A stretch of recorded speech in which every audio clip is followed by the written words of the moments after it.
Is Samsung's Galaxy Fold worthy of the hype and a 3 grand price tag?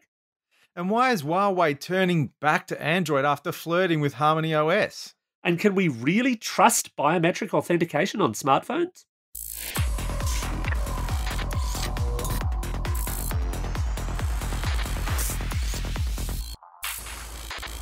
Vertical Hold is proudly sponsored by Casa Systems, taking Australian technology to the global market.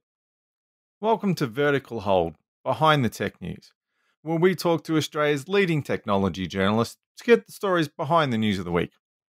I'm Adam Turner, and I'm joined as usual by Alex Kidman, a man who's desperately hoping that flip phones will come back into fashion so he can open one with a flick of the wrist and do his best Kirk impersonation. Alex, is it safe to use a flip phone if you're wearing a red shirt?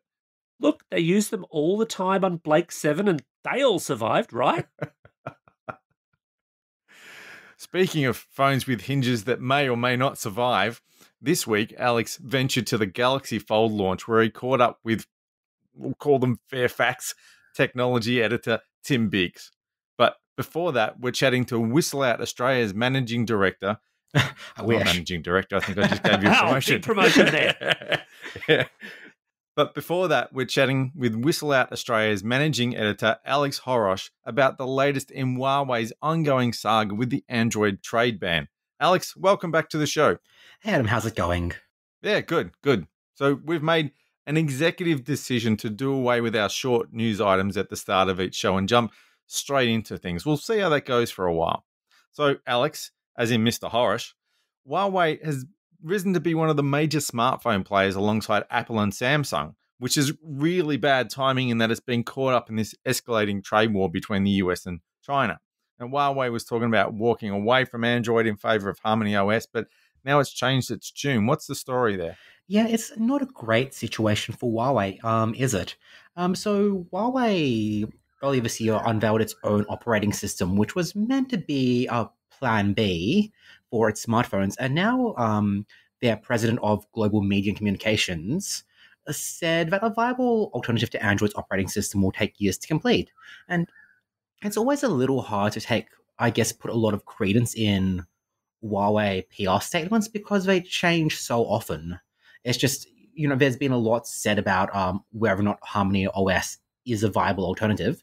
And, it not being one's probably, a realistic bet at this time. Just because, what does the app situation look like for one? Because even if you can get an operating system out onto phones quickly, what will those phones do? Have we seen HarmonyOS on any actual devices, or has it all been theory at this point? We've seen it on a smart TV, but other than that, Huawei hasn't really shown what it could look like. And that was a smart TV for the Chinese market only. I think Huawei themselves have blurred the picture massively. At IFA, they were more talking about it. I know, Alex, you were there as well, that they were more talking about it as sort of being something that might be part of their EMUI launcher. What they're now saying is that they are going to commit to the idea of the Android open source platform, which is what they've done with the Mate 30. But we haven't seen or indeed heard much about the Mate 30 locally, have we? No, we haven't yet. I got a statement from a Huawei spokesperson today that they will be talking about Australian availability in the coming weeks. But that feels like a familiar story where in the coming weeks. God, if I had $1 for every time I'd heard that phrase. It still seems like only surpassed by in the coming months.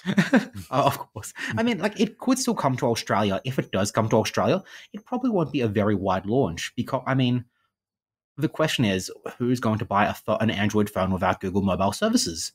Huawei has its own app store, but it's a very different picture to the Play Store. So, if your Huawei App Store has over 45,000 apps, which, sounds all right, but the Play Store has almost 2.5 million. So, it's a big difference. Last time I had a check through the Huawei App Store, it was missing Netflix, Spotify, Uber, and Tinder. That's your evening sorted right there, yeah. Yeah, it's a pretty boring Saturday night.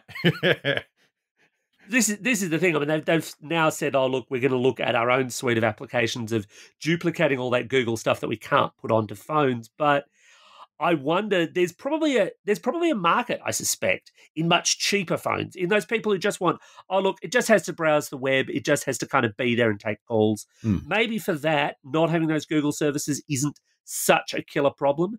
But in the It's premium space, the people who are going to buy the Mate 30, I think probably do want a full googly experience. Yeah, otherwise it's kind of like a $1,600 feature phone. That's an And- Which expensive is the feature phone. market's just been screaming out for. Yeah. I mean, it's a feature phone with a really great camera. They did announce and launch, though, a sort of new phone in Australia this week, the Nova 5T, which surprised me because they'd launched and I'd written up, in fact, their new Y9 Prime, and I'd figured that would be their last phone with full Google access. But this Nova 5T still has Google apps and services on it. How is that working? Well, technically the Nova 5T was released under a different name overseas earlier in the year as the Honor 20, Honor being Huawei's sub-brand. And so it seems like they're being able to be a little bit sneaky and still use the full Android license for it because it's exactly the same hardware. And it's pretty good hardware. And it's a $699 phone, which is powered by the same top-end processor you'll find in the P30 Pro, which launched at $1,600. So it's like not too shabby. And like you've got a pretty decent camera configuration with the same 48 megapixel lens we're seeing everywhere, an ultra wide angle lens and a macro lens and a bokeh lens. So, and a battery that's 3,750 milliamp hours. So like it does like pack a lot of performance into a moderate price. That's a weirdly muddy picture, though, with the P30 Pro, which they're still pushing as their flagship because they sort of have to, and the P30 Lite and the Nova 5T. It's kind of a messy situation, but then I guess it's a messy situation that Huawei didn't want to end up in the first place. Of course, it seems like they're releasing phones for the sake of releasing phones right now, in like just to continue to be a part of the Australian market. Because I guess you still want to have mindshare, even if you can't sell your flagship phone in the same way you might have been able to if the whole US fiasco didn't happen. I guess you don't want to disappear from Australian shelves entirely because like it almost seems like Huawei's best bet is hoping this storm blows over eventually. So, Mr. Kidman, passcodes are old news these days. People want to use biometrics. They want to use their face. They want to use their finger to unlock their phones, but it doesn't always go according to plan, does it? No, while the cool kids might indeed want all the biometric action they can get, depending on your choice of handset and manufacturer, this week has not been a good week for security. And specifically, I'm talking here of Samsung. They're basically their 2019 range, anything that's using the ultrasonic fingerprint sensor. So this is phones like the S10, the S10 5G, and the Note 10. It was discovered that if you had a third-party screen protector on the phone, and you should probably have a screen protector on a phone that expensive, then it completely ignored the basis of your fingerprint and just went, there's a finger on the phone, therefore I shall unlock. So anyone could have picked up your phone and unlocked it. And Google seemingly had its own kind of hold by beer moment. We were talking about the Pixel 4 from the launch last week. It's since emerged that its Face ID, which is generally pretty good, not quite up there with Face ID on an iPhone, but generally pretty good, works when your eyes are shut. Why is that a problem? Well, because for a start, I could unlock your phone while you're asleep, or provisionally I could... Creepy, but true. Well, look, I could kill you. I could... Let's get grisly. Yeah, You but do true. not necessarily Yeah, have to be alive for this that thing. escalated really quickly, yeah. Yeah, but the point is, it's a fairly large security gap to say, hey, the person whose phone is being unlocked does not have to be, aware that their phone is being unlocked. So you can weekend at Bernie's it. Absolutely, and apparently they're making a new one of that movie, so maybe the Pixel 4 will feature heavily. Maybe it's all a big publicity stunt, but it's also a bit of a publicity backfire. So, Mr. Horish, of these two security cock-ups, which one do you think is the most significant? That's really tricky. They're both pretty bad. I guess if you... Yeah, it's tough competition. Yeah, the S10 ones, I guess, are more spread because it's a phone that's been on the market since March. So there could potentially be a lot more people affected by it, whereas the Pixel 4 is quite new, so less people have the phone. And I guess the problem is, like, in both cases, these authentication methods can be used for payments. Samsung lets you authenticate its Samsung Pay using its fingerprint scanner, and Google lets you use GPay using its using its facial recognition. So Look, the big, and I think it's not an unreasonable scenario here. A lot of financial institutions have been pushing this idea of, hey, just have your phone. You don't need your credit card anymore. You can just tap and go, and it's easy and it works. yeah, But you might need it to drag a means corpse around to use it. Well, that's a little different. But the thing is, if the phone is unlocked, I can then keep it unlocked. I could then theoretically just say, right, I might only need a couple of minutes to head to a store, or depending on how you've got your security set up around it anyway, I might be able to disable that feature. And then I'm spending on your phone, potentially, while you're still asleep, or in Adam's case, possibly dead, or even while you haven't realized, in the case of the Samsung phones, you might not realize that someone's pinched your phone at all, and they're just unlocking it with glee. The Samsung one sounds worse to me because you actually need access to my face for the Google security breach. You don't need access to my finger for the Samsung breach. Am I right? Yeah, that's a really good point. As soon as you get that phone, you've got access to it. But thankfully, Samsung should have a patch out for this weekend. The company is asking anyone who has used a phone with a screen protector to delete and re-register their fingerprints without the protector installed. So, there is a fix. It's coming soon, whereas Google said the timeline for Google's is still a few months away. Well, Google essentially said, eventually, oh, yeah, this is sort of a problem. Just be really safe with your phone. Gee, thanks, Google. I think there is a line between the unlocking your phone, which is one thing, and the payment side of it, which is another. I would be wary of linking a bank account with either of these devices. And it does raise that question about how many factors of authentication you actually want once your finances are involved. Of course, and at least this is like one area where Apple does a pretty good job. Face ID is super secure, and we still haven't really seen any concerns around Apple's facial recognition the same way we've seen around the Pixel. And sure, facial recognition always has some inherent risks where someone can pick up your phone and point it at you. But I guess it's about making that as hard as possible. Like friends have held my iPhone 11 at my face, and it doesn't really unlock unless I have it in my hand. It seems to be clever enough, and the way it looks for your attention seems to work best when you're actually holding it and you're at a certain distance to make it hard enough for anyone else to unlock your phone. Speaking of Samsung also had some reasonably big news for the local market with what turns out to be the most expensive smartphone that you can buy, or that you will be able to buy from the end of the month. And they held a launch event for the Galaxy Fold where I was able to catch up with Tim Biggs from the SMH and the Age. So I'm here at the Australian launch of the Samsung Galaxy Fold. Samsung's just announced that it will finally come to Australia on the 30th of October. And I'm chatting with Tim Biggs from the Age and the Sydney Morning Herald. Now, Tim, it's not going to be inexpensive, is it? No, in fact, it is going to be quite expensive. We're not really shocked, I don't think, given the sort of price around the world. I think we were looking at about $3,000, and that's exactly what we're getting. It's $3,000. Well, $2,999. You'll still have that dollar left. It's exactly $3,000. Where are you buying cans of Coke? I want to go there. From the supermarket. I'm a freelancer. We have to be cheap. And obviously, we've also just had a bit of a hands-on. I've gone hands-on with it previously at IFA, but this has been your first experience of it. Correct. And we were chatting before this that you were concerned about it being flimsy. Mm-hmm. Is that still your impression? Well, I mean, I wouldn't say that I'm concerned about it being flimsy. I'd say that it's sort of the specifics of its design when it was first announced. I think everybody sort of said, well, how is that going to work? Like, can I fold it a million times? Like, if I fold it too far, what's going to happen? I think now it's maybe more of a known quantity, that it's been, half a year since they announced it. I think people have gotten used to the idea. And so I feel like it's less of an issue for me. It's not something that I'm immediately like, well, how does that work? Like, I know how it works. And playing with it in my hands, it is significantly more stable than I was expecting. I wouldn't say I'm completely sold on it, just because I know, in that initial batch of units, there was various issues, some of them internal. So it's hard to know exactly how it'll hold up over the long term. But I think people who have, stayed excited for the last 6 months and are still looking at getting it, I think have maybe made their peace with the fact that it's uncharted territory.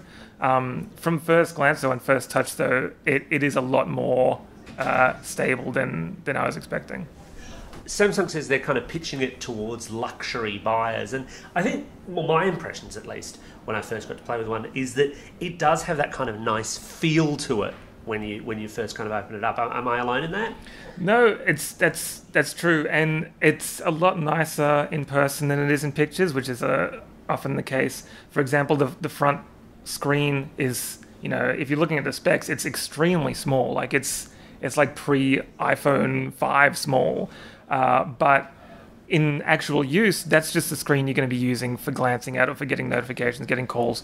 When you're actually using apps and games and video and stuff, you're not even thinking about that screen. So I think it makes sense from that point of view. And you're right, when you have it open, it does feel like a very fancy tablet that you have with you. So yeah, I think there's probably a market there for them. I think Samsung is probably right to limit the supply and pitch it at the top 1% of mad tech people or mad Samsung people, but it will be interesting to see how the product line goes forward. Yeah, the tablet mode's interesting, especially considering they're claiming it's the first phone with 6 cameras on it. I think Nokia might have a little bit of prior art there, but that's a very, very different phone, of course. I find personally, though, shooting with a tablet, I hate taking photos that way. Yeah, you're right. And yes, this isn't a Nokia 9 PureView situation where they're sort of all firing at once and doing strange things that there's probably not much of a market for. This is sort of cameras spread around the device so that no matter how you're holding it, you should have access to some cameras, which I think is fine. If you're using that small screen and you're taking a selfie, you're taking a quick image, it's great. If you've got it open and you're one of those people that wants to have a massive viewfinder like iPad style, you can do that. And there's cameras, plentiful cameras to account for that. I find it interesting, in fact, that it's a very, not traditional, but contemporary camera setup. Like it's still the 3 lenses that you get on most flagships, the wide and the ultra wide and the telephoto. So it feels very much like a premium 2019 flagship in that regard. It's just that it's mounted to a sort of non-standard device. One of the things Samsung's obviously selling this on is that multi-app capability, which has been in Android for a while, but it's always been a bit clumsy. When it's unfolded, though, this, at least I find, is a bit of a smoother experience with that kind of thing, almost reaching to the level that you get with an iPad. Yeah, it reminds me a lot of using a Surface Pro or an iPad where you sort of just pick your apps and you arrange them. With Android, it's always a bit weird because you've got that skinny sort of aspect ratio, so you've got one on top and one on bottom.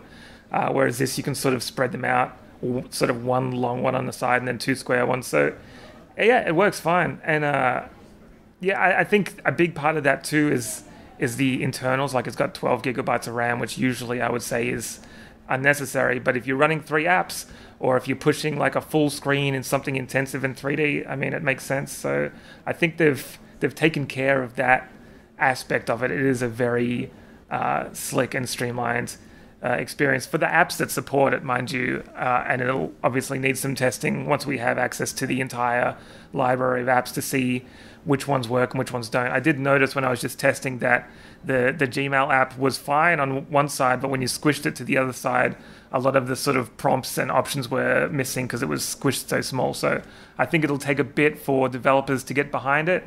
And then in terms of finding the apps that actually work, in the various spaces.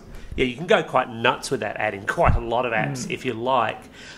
Interesting as well, just at a technical level, because they're releasing it here with the Snapdragon 855 inside, where historically we've always had Samsung's own Exynos processors. Every other Galaxy phone they've done this year in their premium range has been Exynos, not Snapdragon. And I'll be really curious to see what that does to the battery life. Yes. Yeah, well, it is, because they've also going dual SIM, eSIM on this device, which is also a bit different for Samsung. But I mean, it is their, it's not even their flagship device. It's a premium, high-end, crazy new kind of device. I think it kind of makes sense for them maybe to experiment with it a bit. But yeah, I'm okay with having the Snapdragon there. You're right that it will be a test for the battery. It's got a pretty big battery, but then it's also got a pretty big screen. So I guess we'll just have to see how that stuff all shakes out over a couple of weeks of use.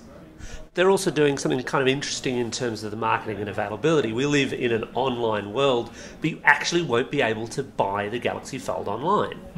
Yeah, that's an interesting one. I'm not sure exactly what the intention is there. They also said that the people that expressed their interest when it was first announced, I'm guessing sometime over the last 6 months, will be invited to come to the store and be the first to order one.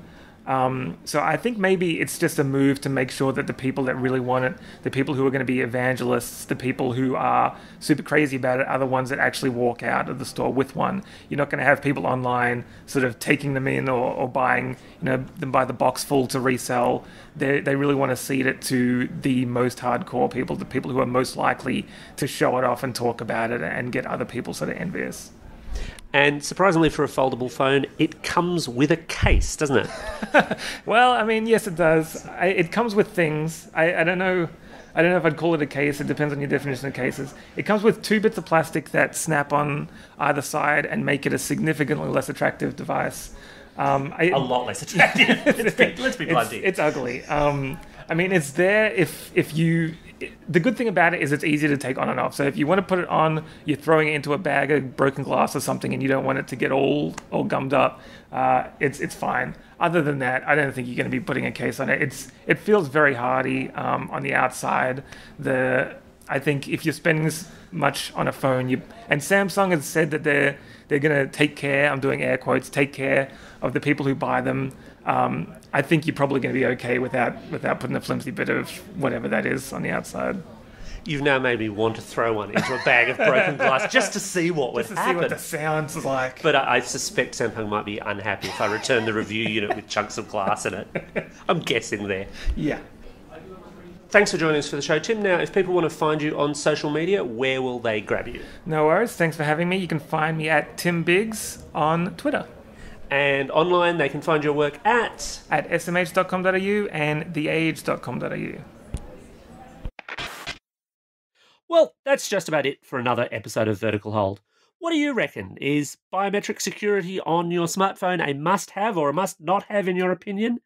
Would you buy a Huawei phone without Google on board? And do you have $3,000 in your pocket that you're just aching to spend on a Galaxy Fold? Now, Mr. Horosh, if people want to catch you on social media, where can they find you? I'm on Twitter at @A_Horosh. And if they want to find your work online, they'll find that at whistleout.com.au. And of course, you can catch up with us and give us feedback on the show on Twitter at VerticalHoldAU or via the Vertical Hold Facebook page. I'm really shaking things up this week. I know I always say thanks for the shout outs and reviews, but I'm declaring it Tell a Friend Week. If you know someone who loves tech and has a taste for podcasts, grab their phone, unlock it with their face while they're asleep, and subscribe them to Vertical Hold. Hopefully they'll thank you for it.